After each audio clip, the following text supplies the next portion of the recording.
In this video, I'm going to show you how to transfer money from Wise to Bank of America. So the first thing you want to do is you want to head over to Wise like you normally would and make sure you are signed into your account. Afterwards, go to the main menu and then press over here where it says send.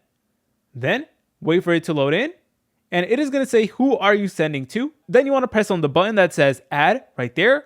Then select on your currency. For this video, let's keep it simple and work with the United States dollar. And then where it says add recipient, you're going to see this option that says bank details, and you want to go ahead and press on that. Now, here is where things get really important. So you need to make sure to press on myself if you're trying to transfer money from your personal Wise account to your Bank of America account. But if you're trying to transfer it to a Bank of America account that's not yours, maybe it's like a family member or something like that, then you want to select on someone else.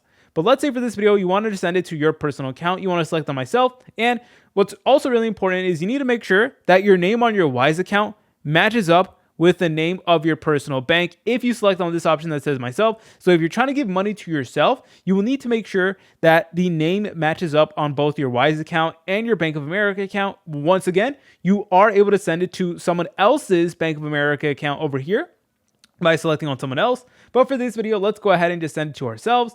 And then from here, you're going to need to enter in the routing number, account number, and determine whether it is in a checking or savings account. And then from there, you should be good to go. Now, in terms of where you're able to find your routing number and your account number, there are multiple ways that you're able to do it. You're able to find it in like a pay stub or like a check or a bill. You're also able to find it on the Bank of America app itself, both your routing and your account number. And then from there, you should be good to go. Once you do that, you're going to need to type in how much money you want to transfer from Wise to Bank of America. And it might ask you to like enter in your password again or something like that. Or it might make you do some phone number verification just to make sure that it is actually you who's trying to send the funds. So make sure to have your phone on standby and be sure to have your password ready to go. If you guys found this video helpful, make sure to leave a like and subscribe. I'll see you in the next video.